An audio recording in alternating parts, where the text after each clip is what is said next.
When searching to lease commercial space, you'll need to be able to compare and contrast each of your available opportunities. So that's where a request for proposal, or RFP, can come in handy. This form, which is similar to a letter of intent, but not quite a letter of intent, is a template questionnaire, if you will, that landlords respond to with further information on a site for potential users. RFPs are often submitted by tenants that are leasing space, but could also be used in a for sale commercial condo scenario too.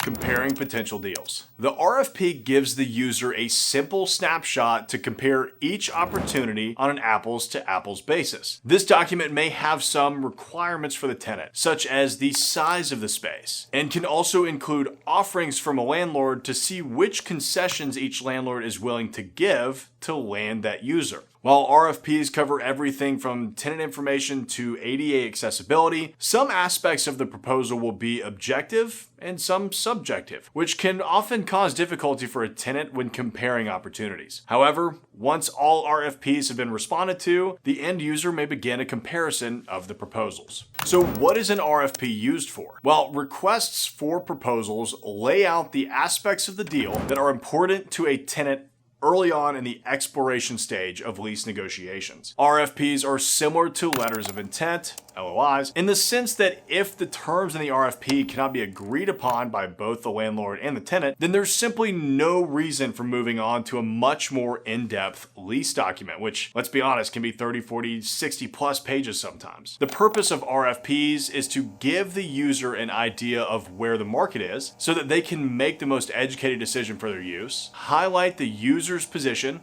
and bring attention to the aspects of the deal that are critical in order to move forward, highlight the landlord's position, and any and all concessions and terms that could possibly be agreed upon by the two parties, and to finally set a base document for which the lease or sale negotiations will occur. Now let's go over some commonly found clauses in an RFP. RFPs will vary depending on the user, type of business, location, and so much more. However, there are a few boilerplate clauses that the majority of users will need. So here are the most commonly found clauses addressed in an RFP. Tenant information. When opening up the conversation, tenants should give the landlord information on who they are and what they do. Not only will this establish credibility for the user, but it will also help the landlord better understand what kind of tenant is looking to take their space. I typically recommend that our clients include marketing materials, brand packages, websites, and social handles. Spatial requirements. Pretty straightforward here. How much space the tenant will need and how the space may need to be laid out for the tenant's use. Some users have very specific requirements for their workflow. So if the user needs a reception area, 3 offices, a conference, and a kitchen, that needs to be made clear on the front end. While the landlord may not necessarily have a space that fits those needs perfectly, they could better address that in the tenant improvement section later on. Common area factor, CAF. Not all space will be completely independent of common areas, which means the user may be paying on a rentable versus usable square footage basis. It's important that the user knows what the common area factor is. Common areas are the spaces utilized by all of the tenants, such as hallways, restrooms, elevators, amenity centers, lobbies, and so much more. Users will pay their pro rata share of this space. Proposed use. Here, the user will lay out their proposed use of the space. Some buildings simply may not be able to accommodate various uses because of exclusive restrictions, parking requirements, zoning, etc. This clause will bring to light whether or not the space may accommodate the user's business. We've had plenty of instances where one of our clients reached out and this killed the deal immediately because, say, it was a restaurant and there was a restriction on that type of restaurant within the shopping center. Rental rate and rent bumps. Often users will propose their own rental rate here if the rental rates are shared by the landlord so that they can kind of set a base negotiation point, or they may be stated as the most competitive rental terms to the landlord so that the landlord actually has to come back with a number for them. The user will get an idea of how much rent the landlord would like to see and how the lease will be structured, whether that's triple net, full service gross, or modified gross. Check out this video here on commercial lease structures and by how much the rent will increase annually every 5 years or if at all. Lease term. Well, how long will the lease be? Some tenants will prefer 3 years, while others prefer 10 years at a minimum. Having an idea of how long the lease term is proposed will help the landlord fully understand exactly what it is they're negotiating. In my experience, longer terms mean more concessions for the end user or for the tenant that's coming in. That means free rent, more tenant improvement allowances, and so much more. Rent abatement or free rent period. The rent abatement period is a free rent period that allows the tenant to occupy the space before having to pay any rent, just like it sounds. During this time, tenants are often building out the space, installing any FF&E necessary to operate their business, setting up furniture, training staff, and anything else they need to get done prior to opening for business. Some landlords may require users to pay for the operating expenses of the property during this time, while others may not. So it's certainly important that you clarify that. The duration of the free rent period, what expenses or rents will need to be paid by the user, if any, and any triggers that would end the rent abatement period, such as the user's opening for business. Tenant improvements and build out. Tenant improvements are a very important aspect of the RFP. Your TI package will help you understand how much the landlord is willing to put toward the renovation or build out of the user's space. Often the spaces are not a perfect fit for each and every tenant. It's just not possible. So they will likely have some sort of construction aspect to them, which could be as simple as new paint and carpet, or could extend all the way up to a full build out from a cold dark shell. Check out this video on cold dark shells and why you may or may not want to lease those. TI is often expressed in a dollars per square foot basis, just like the rent. Landlords may give the tenant improvements allowance to a tenant to handle their own build out, or the landlord may opt to turnkey the space for the tenant. Just depends on their sophistication and their desire to get involved in the build out. Renewal options. Renewal options give the user the opportunity to extend their lease for a set period of time once the original lease term is coming to an end. If a tenant wishes to have renewal options, they will need the number of renewal options, how many years each renewal option will be, the rental rate for each of those renewal options, which could also just be stated as then market rates, but that gets a lot more complicated, and the window in time for which a user may exercise these options. Expansion and contraction options. If a user is experiencing or planning on significant growth, they may be hesitant to sign longer-term leases since they'll likely have to move spaces to accommodate the team. However, expansion options allow the tenant to move to a larger space within the property if they choose to do so. In some scenarios, a landlord may be required to hold the space off market for that tenant, which is unlikely to happen. Most commonly, the tenant will be given a first right of refusal on any space coming available that could potentially accommodate their expansion. These clauses may work on the inverse as well. If a tenant's business is decreasing and they want to contract the amount of space that they occupy. Existing lease buyout. Does the user have a current lease that they're looking to exit? If they're not willing to wait until the end of the lease term, they could request that the new landlord buy them out of their existing lease. The landlord could approach this in a couple of ways, including a cash buyout to the user's current landlord, or a free rent period during the duration of the user's current lease so that the user isn't paying rent twice. If the tenant doesn't have an existing lease, this section would obviously be omitted. Location within the property.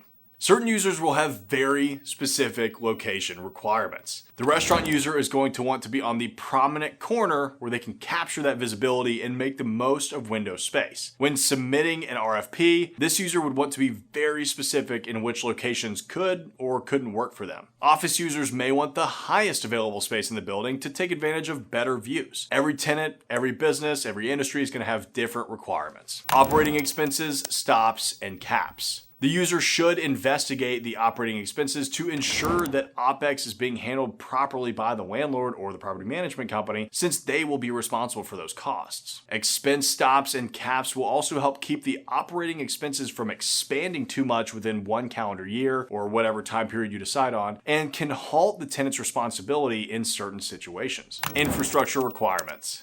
Some tenants have specific infrastructural requirements, such as increased electrical capacity, server and IT rooms, fiber, and so much more. This section of the RFP will make the landlord aware of those requirements, which could determine whether or not the tenant will be able to occupy the space. Space planning and design. How is the space currently laid out?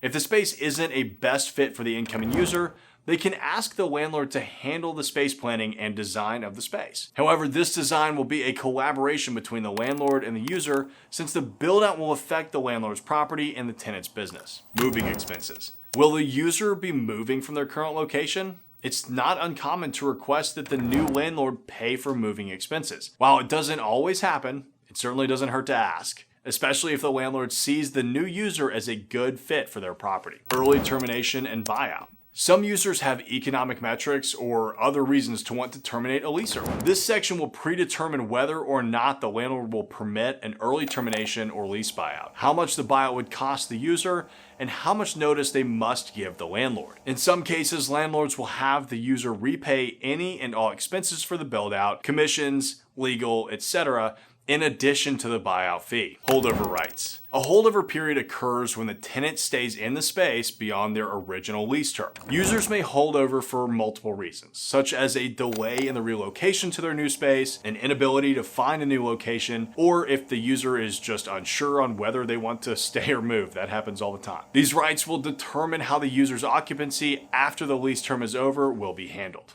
Parking. What are the user's parking requirements? This section will show how much capacity the property has for parking for the user's employees, customers, and equipment. If the user would like to have any assigned parking or has specific parking requirements, like needing to leave delivery trucks overnight, that must be made clear here. Whether the parking is free or charged will also be determined in this clause. Signage. Some users have very specific signage requirements, and they can make or break a deal for them. Landlords will often do what they can to accommodate where possible, but sometimes signage is already taken by another group. Location, colors, and building standards and costs, if any of the signage, will also be worked out here. Security and access. Security and access are very important for users, especially if they work multiple shifts or odd hours and weekends. The type of security and how security is handled will be addressed in this section. Tenants' access to the property should also be noted, since some buildings may have doors that automatically lock and HVAC systems that shut off after hours. Users will need to know what the overtime charges are, if applicable. Subleasing and assignment. All tenants want the ability to sublease or assign their lease in a worst-case scenario. Landlords typically don't allow either the subleasing or assignment without prior written consent,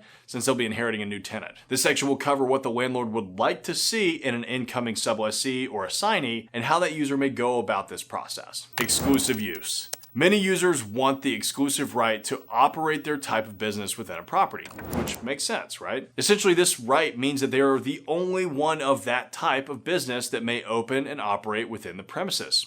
No competitors. Some businesses may request a specific exclusive use, such as a hair salon requesting exclusives on blowouts, in addition to their exclusive hair salon use, so that another type of business may not have blowouts as an ancillary aspect of their business operations. Ownership information. Just like the landlord wants information on the incoming user, the user will want information on the ownership. How do they operate? How many other properties do they own? Are they local? How long will it typically take to get a response to any requests? The financial capacity of the landlord may also be of a concern to the user in the case of a downturn in the economy. HVAC. This section determines what the HVAC responsibilities are for the space. How will the cost be divided? Is the landlord responsible, the tenant responsible, or will they share some sort of responsibility for the units? Users should also ask whether or not they will have access to their own unit so they can control the thermostat and what the expense caps will be on the maintenance and replacement of the units. Janitorial services. Most office type environments will offer in-suite and or common area janitorial services for the building. How often will the space be cleaned? How is trash handled? What will the janitors actually be responsible for cleaning within the user suites? That will all be covered there. Building amenities. Does the building have any amenities for the tenants' use? In addition to lobbies and reception areas, buildings may offer tenants storage, bike racks, cafeterias, etc. So when comparing potential opportunities, amenities can often sway a user. Miscellaneous concessions. Sure, you want to get the best rental rates, and it doesn't hurt to have tenant improvements and rent abatement too. But users can also ask landlords for any other miscellaneous concessions that they're willing to grant in order to land that user in their property. So get creative with what you're asking. Now for the less common clauses in an RFP. So we've covered your most common boilerplate clauses. Some users, however, will have very specific requests that suit their needs. So here are a few of the less common, though not completely uncommon, RFP clauses. ADA compliance. What is the building's current ADA status? If it isn't compliant, which many aren't since they were built before the ADA Act, who will be responsible for bringing the building or the space up to code if necessary? Many structures are grandfathered in and may not need ADA compliance, but some users may have a customer base or funding source that requires it. Governmental incentives. Are there municipal and economic incentive packages being offered? These packages are often granted to the whales relocating into a city, like Amazon or Oracle, and aren't widely available for typical businesses. These government incentives can make the difference between whether a corporation relocates its headquarters to one city and state or another. Tenant relocation. Sometimes landlords will want the right to relocate tenants within a building in case a larger entity comes along looking to take a significant chunk of space. Relocation clauses will dictate where, if at all, the tenant may be relocated, how the relocation will be handled, and what expenses will be covered, as well as any other specific requests from the user. Environmental. Depending on the type of property and the user's business, environmental status could be a crucial deal point. The user may want to investigate the building to determine if the age, condition, materials, or any pre-existing structures, like buried gas tanks, may affect the user's utilization of the premises. Property management. The property management company, if any, will be heavily involved in the day-to-day operations of the property. The user will want to know who the management company is, how they handle requests and work orders, who their point of contact will be, and more. Refurbishment and improvements package. If the tenant is planning on signing a long-term lease, they may want to pre-negotiate a refurbishment and improvements package. This package may be as simple as new paint and carpet upon the user's exercising of a renewal option, or at a certain point in time during the lease so that the space feels new and fresh. So there you have it for RFPs, what they are, and the most common and least common clauses that you can expect in them. Check out this video here on the best ways to find commercial space for rent, so you can start sending out your own RFPs.